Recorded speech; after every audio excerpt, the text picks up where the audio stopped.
Hi అండి, అందరికీ నమస్కారం. నేను మీ ఈశ్వర్ సాయి. అసలు ఏం జరుగుతుందండి? అసలు ఏమనుకుంటున్నారు మీ అందరూ?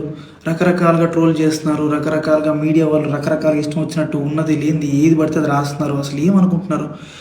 నేను ఆల్రెడీ క్లియర్గా చెప్పాను కదండి, మేము తప్పు చేశాము. ఆ తప్పు ఏంటి? మేము ఎమోషనల్గా కనెక్ట్ అయ్యాము అని చెప్పాను. ఎమోషనల్గా కనెక్ట్ అవ్వడం అంటే మీ దృష్టిలో ఏమనుకుంటున్నారండి? అసలు ఆ రోజు అక్కడ ఏం జరిగింది?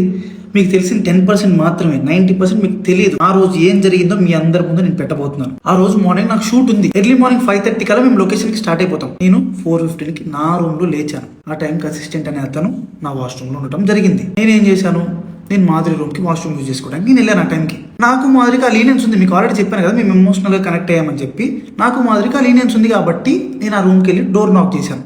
ఆమె రూమ్ డోర్ ఓపెన్ చేసింది. ఆమె రూమ్ డోర్ ఓపెన్ చేసి నేను డైరెక్ట్గా వాష్రూమ్కి వెళ్ళిపోయాను. ఆమె క్యాజువల్గా ఆమె రూమ్ డోర్ లాక్ కూడా చేయలేదు, రూమ్ డోర్ ఓపెన్లోనే ఉంది. ఆమె క్యాజువల్గా బెడ్ మీద కూర్చొని ఫోన్ యూజ్ చేస్తుంది.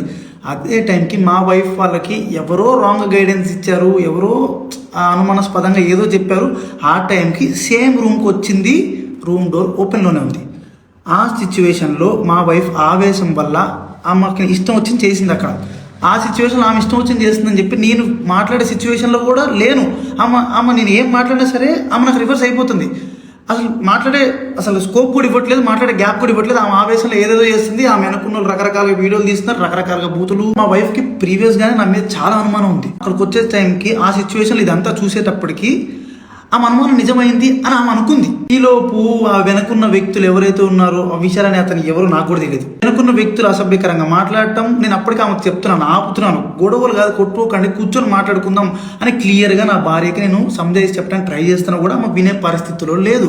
నేను ఒక్క మాట మాట్లాడుతుంటే ఆమె 4 దెబ్బలు కొట్టేటట్టుగా ఉంది. ఆ వైఫ్ ఏం జరిగింది నన్ను పట్టుకొని కొట్టి అడుగుతున్నా సరే నేను కామ్గా ఉండటానికి రీజన్ అక్కడ వాళ్ళందరూ వీడియోస్ తీస్తున్నారు. నేను ఏం చెప్తే ఏ రకంగా పోర్ట్రే అయిద్దో తెలియదు. ఎక్స్ప్లెనేషన్ ఇవ్వడానికి నాకు స్కోప్ కూడా ఇవ్వలేదు. ఆల్రెడీ మీకు చెప్తున్నాను కదండి, మేమిద్దరం కనెక్ట్ అయ్యి జస్ట్ 2.5 months అయిందని చెప్తున్నాను. మా మధ్య ఒకరికి లీనియన్స్ ఉంది తప్పితే అంతవరకు వెళ్ళే లీనియన్స్, అంతవరకు వెళ్ళే ర్యాపో మా ఇద్దరి మధ్యలో లేదు. మేము ఇమోషనల్గా కనెక్ట్ అయ్యాం, ఇమోషనల్గా మాట్లాడుకుంటాం అంతే తప్పితే మేము అంత దూరం మేము ఎప్పుడు వెళ్ళాలని కూడా మేము ఎప్పుడు అనుకోలేదు. అలాంటి క్యారెక్టర్ ఆ అమ్మాయిది అస్సలు కాదండి. అమ్మాయి చాలా రెస్పాన్సిబుల్ పర్సన్.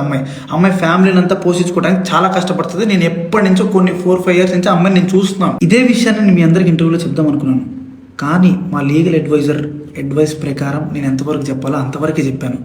అందులో కూడా నేను మీకు క్లియర్గా ఎక్స్ప్లెయిన్ చేశాను. మీ అందరికి 10% మాత్రమే తెలుసు, మిగతా 90% మీకు తెలియదు, మీరు చూడలేదు. ఇలాంటి సిచ్యువేషన్లోనే ఒక మనిషికి ప్యానిక్ అంటే ఏంటో అర్థమవుతుంది.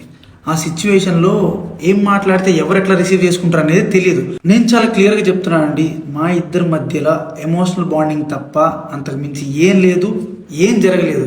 నేను ఒక ఇల్లీగల్ రిలేషన్షిప్ అని దేనికని చెప్తున్నాను అంటే, ఒక పెళ్ళైన అబ్బాయి ఒక అమ్మాయితో ఎమోషనల్ కనెక్ట్ అవ్వటం అనేది కూడా ఇల్లీగల్ రిలేషన్షిప్ అనే పేరు, అక్రమ సంబంధం అనే పేరుతో నాకున్న సిచ్యువేషన్లో నాకు ఆ పదాలు తప్పితే నాకు వేరే ఏం రాలేదు. నాకు నేనున్న డిప్రెషన్కి. అమ్మ మాదిరి, నీకు నా తరపు నుంచి, నా భార్య తరపు నుంచి, నా భార్య వెనుకున్న వాళ్ళ తరపు నుంచి నీకు క్షమాపణ కోరుకుంటున్నాను. నీకు సారీ, ప్లీజ్ అర్థం చేసుకో, ప్లీజ్. వాళ్ళకి ఏం తెలియకుండా వాళ్ళ నోటికి వచ్చినట్టు మాట్లాడినందుకు, వాళ్ళు వీడియో అప్లోడ్ చేసినందుకు, నీ మీద చేసుకున్నందుకు నేనైతే సారీ చెప్తున్నాను. సారీ. మీకు జరిగిన నష్టానికి మీరు ఏ శిక్ష చేసినా నేను అనుభవించడానికి రెడీగా ఉన్నాను. సో ఇంకా మీడియా పీపుల్ అందరికీ అండ్ మీమర్స్కి, ఇన్ఫ్లుయెన్సర్స్కి, ఇన్స్టా వాడుతున్న ఎవరెవరో కూడా రియాక్ట్ అయిన వాళ్ళందరికీ ఇంతటితో ఆపేయండి ప్లీజ్. మా లైఫ్ చాలా డిస్టర్బెన్స్ అయిపోయింది మీ వలన. ప్లీజ్ ఇంతటితో ఆపేయండి. పదే చెప్తున్నా, మేము చేసిన తప్పు ఎమోషనల్గా కనెక్ట్ అవ్వటం. ఆ ఒక్కటి తప్పు వల్లనే మీరు రకరకాలుగా పోర్ట్రే చేశారు, రకరకాలుగా జనాల్లో కన్వే చేసేసారు. ఇంతటితో ఆపేయండి ప్లీజ్. ఇప్పుడు 49లో AMH టెస్ట్ మరియు వీర్య విశ్లేషణ 999 రూపాయలు మాత్రమే. IVF ప్యాకేజ్ పై 20,000 రూపాయలు తగ్గింపు. ఉచిత కన్సల్టేషన్, ఉచిత అల్ట్రాసౌండ్ స్కాన్. అపాయింట్మెంట్ల కొరకు సంప్రదించండి 8977738819. 49 అంటే ఆనందం, 49 అంటే సంతోషం.